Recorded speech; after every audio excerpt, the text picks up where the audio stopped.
ये दौर था 18वीं सदी की शुरुआत का, जब दुनिया बहुत तेजी से बदल रही थी, लोगों के विचार बदल रहे थे, जिंदगी जीने के मायने भी बदल रहे थे। अब कोई सिर्फ खाने पीने तक सीमित नहीं रहना चाहता था, लोग अपनी जिंदगी को आसान बनाना चाहते थे और ये यूरोप में एक औद्योगिक दौर था। इस दौर में यानी कि सन 1712 में थॉमस निगन ने एक इंजन का आविष्कार किया जो कि बहुत ही सफल नहीं रहा। फिर 1726 में जन्मे जेम्स वॉट ने ईयर 1776 में निगम की थ्योरी पर काम करते हुए स्टीम इंजन के आविष्कार किया, जो कि हमारी दुनिया के लिए एक बहुत बड़ा बदलाव साबित हुआ। इस भाप इंजन के आविष्कार के बाद ही वैज्ञानिकों की सोच में बिना घोड़े से चलने वाली गाड़ी बनाने का ख्याल आया। 18वीं सदी की शुरुआत में दुनिया में कई ऐसे इंजीनियर्स थे जो चाहते थे किसी ऐसी गाड़ी को बनाया जाए जिसे बिना घोड़ा गाड़ी के चलाया जा सके। इस दौर तक गाड़ियों को सिर्फ जानवर के द्वारा ही चलाया जाता था और फिर कई इंजीनियर्स ने इस पर काम भी किया, पर कुछ खास सफलता हाथ नहीं लगी। ट्रेन के आविष्कार का इतिहास भी काफी लंबा रहा है और अलग अलग समय में कई लोगों ने अपने योगदान दिए हैं। आमतौर पर जिन लोगों का नाम ट्रेन के आविष्कार में गिना जाता है वो है रिचर्ड ट्रेविथिक, मैथ्यू मेरी, जॉर्ज स्टेप्सन और ओलिवर इवेंस। इन लोगों ने भी जेम्स वॉट के इंजन के आविष्कार के बाद ही रेलगाड़ी बनाने का सोचा था। प्रथम प्रयास पहली बार ईयर 1769 में फ्रांसीसी सेना के एक इंजीनियर निकोलस ने भाप से चलने वाली एक गाड़ी बनाई, जो कि दुनिया की पहली बिना जानवरों के चलने वाली गाड़ी थी। ये एक किस्म की तोप गाड़ी थी जो चलते समय बहुत शोर करती थी और इससे बहुत सारी चिंगारियां भी निकलती थी। साथ ही इसका वजन बहुत ज्यादा था और ये घोड़े गाड़ी से ज्यादा खर्चीली भी थी। कुछ दिनों के बाद इसके चक्के भी टूट गए और यह बहुत उपयोगी नहीं थी, इसलिए इसको शास्त्र घर में डाल दिया गया। दूसरा प्रयास रिचर्ड ट्रेविथिक, जिन्हें रेलगाड़ी का जन्मदाता भी कहा जाता है, वो उस समय एक युवा मैकेनिकल इंजीनियर थे। उन्होंने काफी प्रयासों के बाद आखिर सन 1801 में एक लोहे के बड़े भाप इंजन वाली गाड़ी बनाने में सफलता हासिल कर ली। इनकी गाड़ी में धुएं के लिए एक बड़ी चिमनी थी और उसके साथ ही कुछ पैसेंजर्स के बैठने के लिए जगह भी बनाई हुई थी। इनकी ये गाड़ी जमीन और रेल दोनों पर चलने के लिए बनाई गई थी। ये गाड़ी जब भी चलती थी तो काफी शोर करती थी और हिलती भी बहुत थी, इसीलिए इसका नाम पफिंग डेविल यानी कि छुक छुक करने वाला शैतान रखा गया था। जब ये पहली बार पटरी पर चली तो उसे देखकर लोग डर गए थे। बाद में इनकी गाड़ी में कोयले की वजह से आग लग गई थी,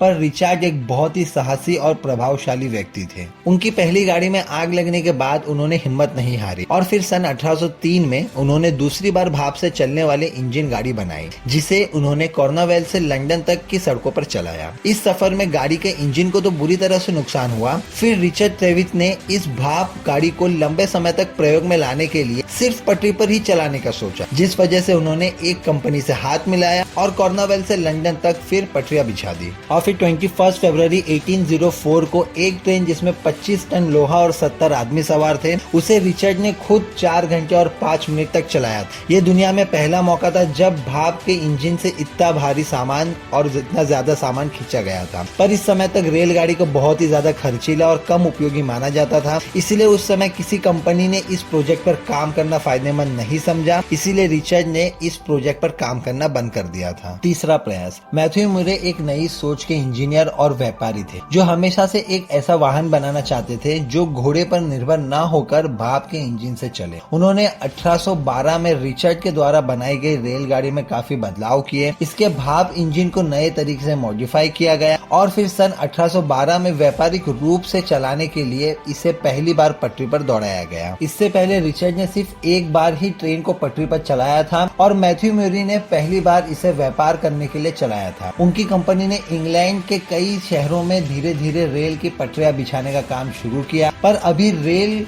इतनी ज्यादा प्रचलित नहीं हुई थी कि इसे लोगों द्वारा खोलकर अपनाया जाता। अभी तक रेलवे द्वारा ज्यादातर माल ढोने का ही काम किया जाता था। चौथा प्रयास जॉर्ज स्टेप्सन, इन्हें कोयले के इंजन के इस्तेमाल और ट्रेन की दुनिया के अन्य हिस्सों तक पहुंचाने के लिए जाना जाता है। इनकी कंपनी का नाम था रॉबर्ट स्टेप्सन एंड कंपनी, जो उनके बेटे रॉबर्ट के नाम पर था। इन्होंने भाप के इंजन में कई बदलाव करके उसे और ज्यादा मजबूत और शक्तिशाली बनाया था, जो भारी वजन को खींचने में सक्षम भी था।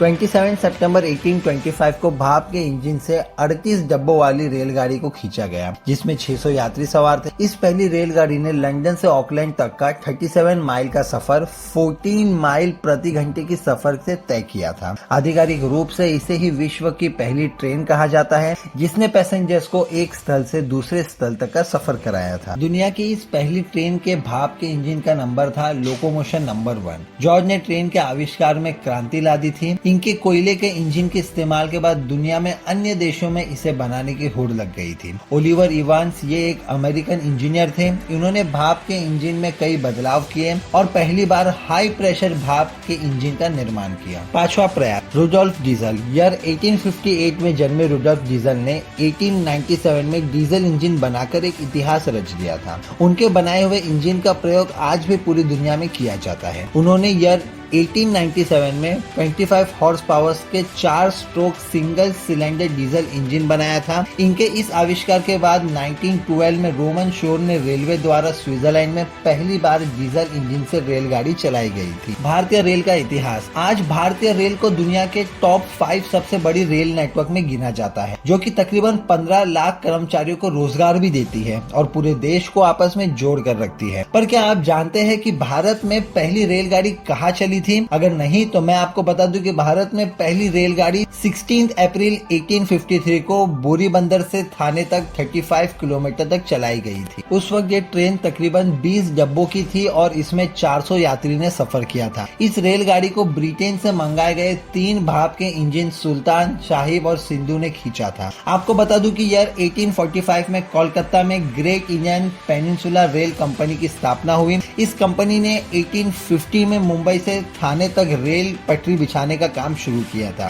भारत में ईयर 1856 से भाप की इंजन बनना शुरू हुए थे और धीरे धीरे पूरे देश में पटरियां बिछाने का काम शुरू हुआ। हालांकि पूरी देश में पटरियां बिछाना कोई आसान काम नहीं था। इसे बहुत सी जगह रोकने के लिए आंदोलन भी किए गए, पर ब्रिटिश सरकार की क्रूरता के आगे किसी की नहीं चलती। दोस्तों, अगर आपको ये वीडियो पसंद आया हो तो इसे लाइक जरूर करना, अपने किसी एक दोस्त को शेयर भी करना और इसी ही नॉलेजेबल वीडियोस को देखने के लिए हमारे चैनल को सब्सक्राइब जरूर करना। थैंक यू फ्रेंड्स, इसी के साथ मिलते हैं नेक्स्ट वीडियो में। Till then stay tuned with the channel. Take care, bye bye.